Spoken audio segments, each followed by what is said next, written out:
vicios, atada al miedo, al dolor, atadas al resentimiento, atadas a cualquier otra cosa que les impide ser libres y felices. Quizás muchos en su fuerza, en su dominio propio, han intentado en más de una ocasión, pero no lograron liberarse. Llegaron a creer que eran demasiado débiles para vencer y se han resignado a vivir atados al problema.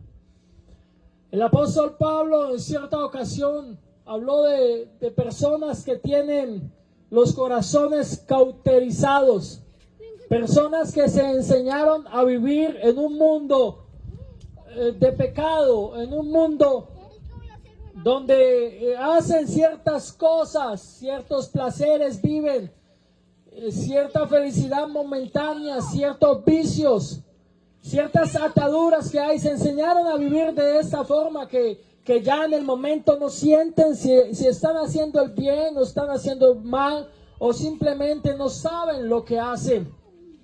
Y el pecado trata al hombre de engañarlo, como si tuviera unos zapaticos de algodón.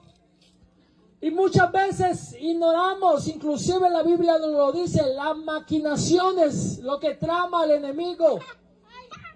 Porque el enemigo anda sigilosamente influenciando a las personas al pecado. Y como lo decía, el pecado viene con zapaticos de algodón, caminando suave, para que nadie los pueda escuchar, para que nadie pueda saber de que está ahí. Algunos, como le decía la historia, es una cuerda delgada y débil, que es muy fácil de romper, que es muy fácil de ser libre. Pero muchos se enfrascaron, muchos se conformaron a ese estilo de vida que, a pesar de que estén atados y que tal vez no sea algo difícil de dejar, pero creen que es imposible vencerlo.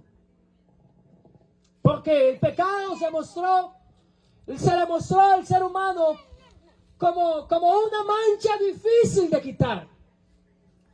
El pecado se le mostró y se ensañó del ser humano como una atadura difícil de romper. Pero le digo algo, mi amigo que me escucha, en el nombre de Jesús. Y es que no hay nada, absolutamente nada, que se le pueda poner enfrente y parársele al poder de Jesús. Amén. No hay nada fuerte en esta tierra, no hay nada poderoso que se le pueda poner enfrente y vencer a nuestro Señor Jesucristo. Gloria a Dios. Es esa la razón por la cual el ser humano no pudo cumplir las expectativas para redimirse a sí mismo, porque se necesitaba de un Salvador para la raza humana, que es algo que nosotros, cuando no tenemos entendimiento de la palabra de Dios, no podemos comprender lo que ella nos dice. Porque la Biblia nos habla de sacrificios. La Biblia nos habla de sangre derramada en el altar. La Biblia nos habla de un cordero pascual cada año para poder alivianar un poco el peso del pecado del ser humano, de la raza humana, pero sobre todo del pueblo de Israel. El pueblo de Israel, que era el pueblo escogido por Dios, se encargaba del sacrificio para omitir un poco el pecado de ellos, y durante un año tenían que esperar para que el sacerdote entrara al lugar santo y hiciera la expiación por el pecado que solamente tapaba, cubría lo que ellos habían hecho. Pero muchas veces nosotros desconocemos esto porque no tenemos entendimiento de la palabra del Señor. La palabra que nos habla de pecado, la palabra que nos habla de ley, la palabra que nos habla de muchas de estas liturgias religiosas, pero también es una palabra que viene y nos habla de un Salvador. Es una palabra que viene y nos habla de una redención. Es una palabra que viene y nos habla de una muerte en una cruz, y todo tiene un propósito, y el fin de ese propósito es venirle y decirle al ser humano que está atado, pero que no se preocupe, porque hay alguien que rompe las cadenas, que se rompe la ligadura y se llama Jesucristo. Amén. Porque esclavo es el mundo del pecado, le dice Jesús a los religiosos en ese tiempo. Ustedes son hijos de vuestro padre el diablo. Ustedes son hijos de pecado. Ustedes son esclavos de pecado. Generación de víboras. Generación perversa. Eso les dice Jesús y los predicadores en ese tiempo bíblico. Pero también les dice, si ustedes son mis discípulos, entonces ustedes son personas verdaderamente libres. Si ustedes realmente me siguen y me aman, entonces ustedes no están atados absolutamente a nada. Pero si nos confrontamos nosotros hoy, ¿qué conocemos nosotros de Dios? ¿Qué sabemos nosotros de Dios? ¿Por qué murió Jesús en la cruz del Calvario? ¿Por qué se habla que Jesús es el Cordero inmolado desde antes de la fundación del mundo? Si nos confrontamos, nos damos cuenta de que no sabemos absolutamente nada de Jesús. Si somos realmente sus discípulos, pregúntese ahora, si realmente amas a Dios, entonces, ¿qué conoces de Él? Los samaritanos se creían personas con una liturgia religiosa que adoraban a Dios.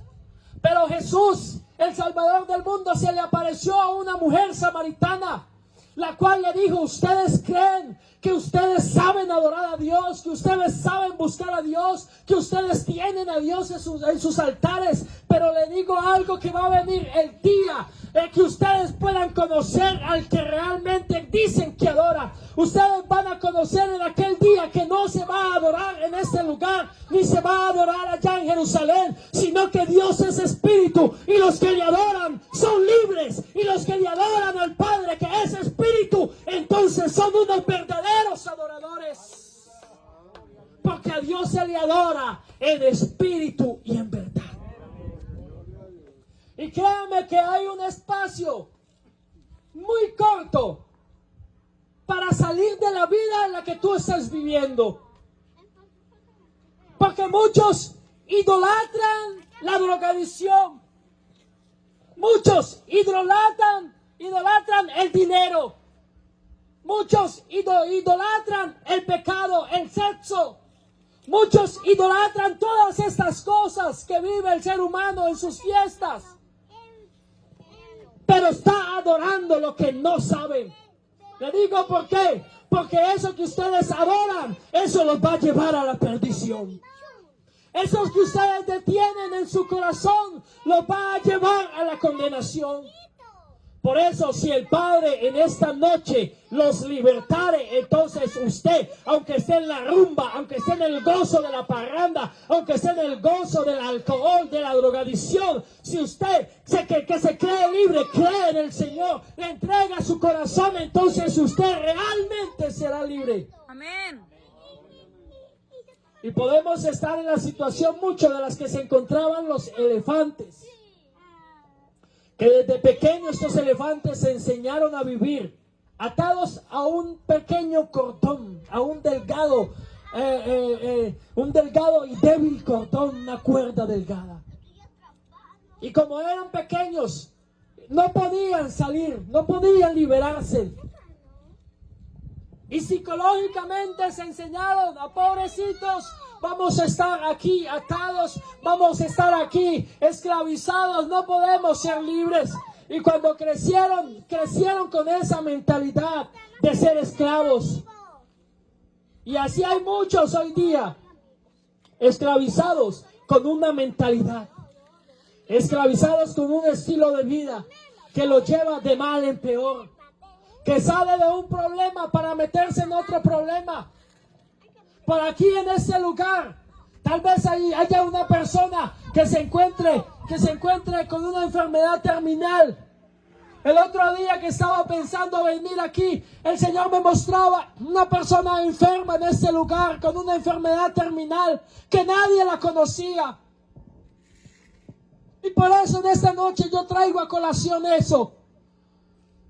Porque decía un predicador en cierta ocasión que nuestro Dios es Dios de muerte, pero también es Dios de vida. Y hay veces la enfermedad, cuando es terminal, lleva al ser humano a que muera muy pronto, a que sus días se acorten más rápidos.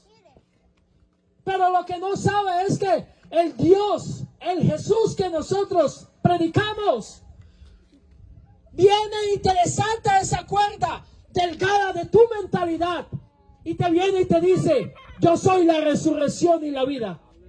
El que crea en mí, aunque esté muerto, vivirá. Y este Jesús, para demostrarte que para él no hay nada imposible, en cierta ocasión un hombre, Lázaro, que murió, vino el Señor al cuarto día después de muerto, que ya su cuerpo se estaba deteriorando allá en la tumba. Vino con una poderosa palabra y le dice: Lázaro, ven fuera. Y no sé qué tantos milagros ocurrieron en ese momento, porque para que una persona ya esté al punto de la degradación mortal de la carne, donde ya se esté deteriorando, vuelvan otra vez sus tejidos, su corriente sanguínea, sus músculos, su carne, sus huesos, a estar de pie otra vez, tiene que ser que la voz que escuchó es una voz tan poderosa que aunque esté por allá en ultratumba, hay que obedecerle porque es el Salvador del mundo. Y en esta noche te digo, el Señor puede sanar tu vida, el Señor puede rescatarte, el Señor puede redimirte, el Señor puede hacer cosas grandes y maravillosas en tu ser. Yo voy a dejar esa invitación siguiente con el hermano que está dirigiendo el culto. Pero quiero decirte, el Señor te ama y te quiere salvar y quiere lo mejor para tu vida. Que el Señor te bendiga, que pases una buena noche